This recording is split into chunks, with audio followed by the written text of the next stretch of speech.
If you believe the stories, mankind's pride gave rise to the Darkspawn. Countless in number and toxic to all life, Darkspawn search endlessly for an archdemon. When they find one, Darkspawn armies surge up from their corrupt barrows beneath the ground, and a blight begins. Grey Wardens are the only warriors capable of destroying an archdemon, and history always honors the one who sacrifices all to kill the beast. In the fifth blight, the Warden was the hero of Ferelden. A dwarven royal, second child of King Endrin Iduken. Framed for a murder and ultimately cast out, the young noble met Duncan, a Grey Warden, who saw the dwarf's potential as a Warden recruit. The allied Ferelden and Grey Warden forces met in Ostagar, where King Kaelin's armies and a host of Wardens gathered, ready to destroy the Darkspawn. But valor turned to despair as Loghain betrayed his king. Kaelin's forces were slaughtered, and the south was lost. The hero, now a full-fledged Grey Warden, survived with the aid of Flemeth, the mysterious witch of the wilds. Joined by Flemeth's daughter, Morrigan, and a Grey Warden named Alistair, the hero set out to build an army strong enough to abolish the Blight. With the traitorous Loghain now seated on Ferelden's throne, the Warden sought help from the influential Arl Eamon of Redcliffe. However, they arrived in Redcliffe to find the town under siege. As each night, undead rose in waves and assailed the battered village. With the hero's help, the people of Redcliffe stood fast against the undead horde. The Wardens reached Arl Eamon's castle only to find the Arl lying at the edge of death, and his court fallen into madness. To save his father's life, Eamon's young son, Connor, had made a deal with a demon, and quickly fallen victim to its possession. The hero intervened, freeing Connor from possession, and breaking the demon's hold over Redcliffe. But deals with demons are never straightforward. The demon agreed only to save Eamon's life, not restore him to health. Arl Eamon needed a miracle to recover. The hero located an urn containing the sacred ashes of Andraste, which were said to cure any ailment. The urn was protected by ancient traps, tests of will, and a dragon-worshipping cult that wanted to twist the urn's power to its own ends. The urn remained pure, but mysteriously disappeared after the Wardens departed. Only the temple dedicated to it still stands. With a pinch of the ashes, the hero restored the Arl to health. Informed of Loghain's treachery, Eamon swore his political and military support. The circles of Magi are bound by oath to aid the Grey Wardens in times of blight. However, Lake Calenhad's tower could offer little help. One of its mages, Uldred, had become possessed by a pride demon and was twisting other circle mages into abominations. The hero fought to the top of the tower and defeated Uldred, saving the remaining mages. Grateful for their lives, the mages joined the Warden's army. The allies gained at the Circle were not the only soldiers to join the Warden's forces, however. Dalish elves don't usually make alliances, but even deep hatred can be set aside in the face of oblivion.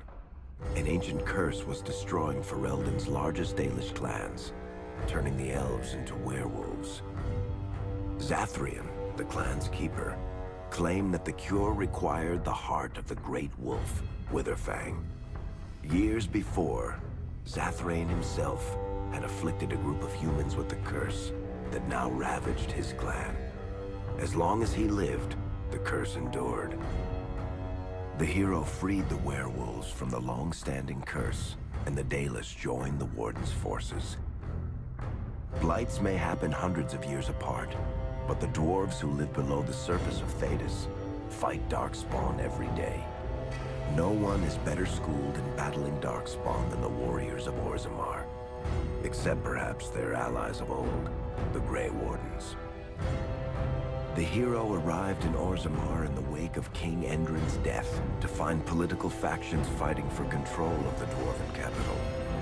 Only the vote of a venerated paragon could break the deadlock to elect a ruler, and order the dwarves to honor their Grey Warden treaty and join the battle against the new blight. The hero set off to find a paragon named Branka, who had disappeared into the deep roads in search of a legendary artifact, the Anvil of the Void, created by the renowned smith Caridin to forge mighty war golems. The hero helped Caridin destroy the Anvil of the Void, along with the dark secrets that could trap a living soul inside a mechanical construct. The hero emerged from the deep roads with a master-forged crown to bestow the Paragon's favor upon whichever rival candidate would be crowned king. Balin, the youngest son of King Endrin who was suspected of foul play, or Haramont, the aging traditionalist backed by the Dwarven Assembly. Balin followed his father to the throne. He leads with a ruthless but progressive hand, seeking to re-establish ties to the surface kingdoms. With Dwarden's strength now bolstering the Warden's army, the hero had to deal with Loghain so Ferelden could stand unified against the Darkspawn before the Blight swallowed the world. The kingdom of Ferelden stood divided. While some nobles supported Loghain's regency, others condemned his inaction against the Darkspawn. Civil war brewed, and Arl Eamon called a landsmeet in hopes of curtailing the conflict and removing Loghain from the throne. Loghain was found guilty of treason, and the hero carried out his execution in Denerim's palace. As the Warden's united army massed in Redcliffe, the Darkspawn overran Denerim, laying siege to Ferelden's capital city. The hero's army fought valiantly through Denerim and broke the Darkspawn's siege.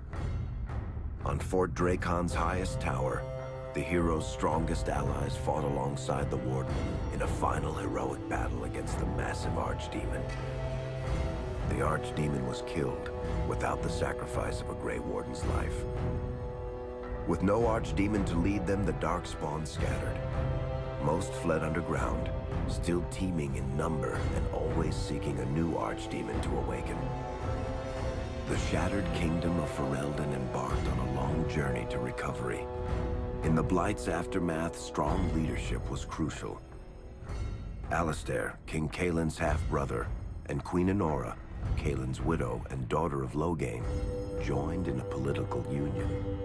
Together, they ushered Ferelden into a new era. Ferelden still stands, as obstinate and resolute as the Dog Lords ever are, but the events of the Fifth Blight loom over it as the nation rebuilds.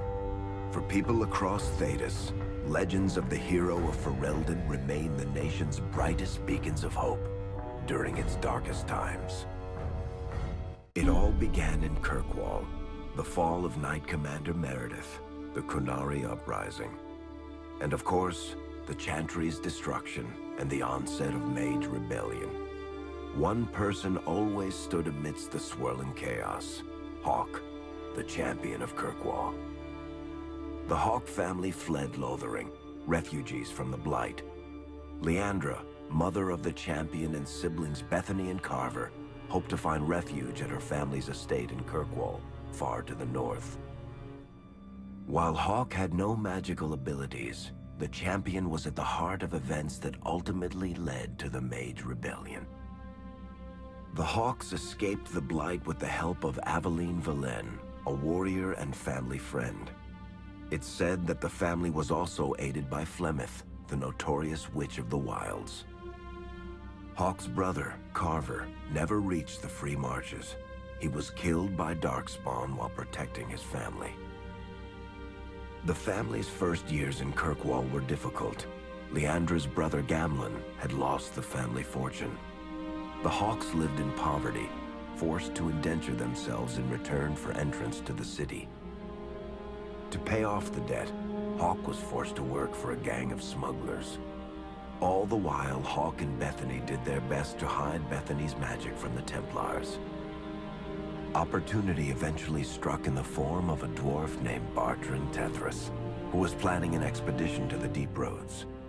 It was a long shot, but with gold gained from the expedition, Hawk could free the family from its criminal creditors and further Templar scrutiny.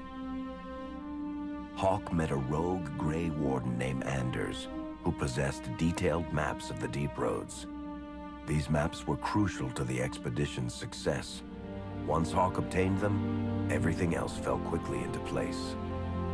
Afraid to lose another sibling, Hawk insisted that Bethany stay in Kirkwall rather than accompany the expedition. Hawk did find ancient dwarven treasure, but the group also stumbled upon a statuette formed from a strange red lyrium. Upon returning to the surface, Hawk found Templars taking Bethany away. Her magic had been discovered. She joined a mage circle soon after. The gold Hawk recovered from the deep roads brought back Leandra's stately childhood home in Hightown. The Hawks had barely settled into their new home when Leandra was murdered. A deeply sinister and twisted killing. Hawk hunted down Quentin, the blood mage responsible, but could not prevent Leandra's death. Leandra's tragic death was part of a critical problem facing Kirkwall. Rising tension between the city's mages, who felt increasingly oppressed, and Templars, who grew increasingly suspicious of their activities. Adding to the strain, a large contingent of Qunari had also established themselves in Kirkwall, much to the growing discomfort of the city's rulers. After their dreadnought was shipwrecked many years before, a group of stranded Qunari were allowed to remain in a cordoned-off area in Lowtown. As time passed, the Qunari made no effort to return home, and offered no explanation about why they remained. Tensions rose to a breaking point. Revered Mother Patrice, convinced the Qunari were a threat to the Chantry's faith, incited violence between the Qunari and the Kirkwall populace. Hawk knew that Patrice would bring about unnecessary conflict. Though the champion tried to stop her, Patrice orchestrated the murder of Seamus Dumar, a Viscount's son and a recent convert to the Qun. When her crime was discovered, a Qunari assassin killed her. After Seamus was murdered, the Arishok of the Qunari group lost patience with the humans of Kirkwall. They would now submit to the Qun or die. The Qunari struck hard and fast. They took the palace in Hightown and beheaded the Viscount to immediately quash any resistance. Aided by Knight Commander Meredith and First Enchanter Orsino, Hawk reached the palace and stood toe-to-toe with the fearsome Qunari leader. Hawk fought the Qunari leader. The fierce battle resulted in the Arishok's death and the liberation of Kirkwall from its brief occupation. The Qunari quickly withdrew from the city entirely. Hawk saved Kirkwall and earned the grudging respect of the city's Templars, mages, and nobility, along with the title that history remembers, the Champion of Kirkwall. Kirkwall's problems were still not over, however. After Viscount Dumar's death, Knight Commander Meredith took power and blocked all attempts to appoint a new Viscount. Under Meredith's command, the Templars tightened their grip on the mages, planning to suppress what Meredith saw as a growing rebellion. Anders, who spent years fighting for justice and freedom for his fellow mages, saw that the time for negotiation was past. He destroyed Kirkwall's chantry, killing hundreds, including Grand Cleric Elthina. This single act began a rebellion that spread from circle to circle, until all circles of Magi had risen up in defiance against chantry rule. There was no forgiveness for what Anders had done, and he asked for death at Hawk's hands. Hawk fulfilled the troubled mage's final request, and many others died along with Anders that day. Fighting spread swiftly through the city. Some mages rebelled openly, many of them succumbing to possession. Templars turned their swords on mages who rebelled, and on those who did not. As First Enchanter Orsino refused to bend to the Templars, Knight Commander Meredith demanded that every mage in Kirkwall be put to the sword. Hawk saved many mages from Templar blades, keeping them from succumbing to possession or the temptations of blood magic. In the end, however, Hawk was forced to strike down Orsino, who had betrayed his own values by resorting to blood magic himself. The battle proved one thing. Knight Commander Meredith had gone mad. Hawk saw the truth of it when Meredith unsheathed her sword, and the red lyrium idol from the deep roads was embedded within it. The blade fueled her hatred and paranoia, as it had for months. After a horrific battle, the red lyrium of the Knight Commander's sword consumed her as she died. Meredith became a statue, her face a frozen mask of horror. Little is known of the champion since that final battle. However, Hawk's story lives on in legend and song. Memories of the indelible changes the champion of Kirkwall brought to the face of Thedas.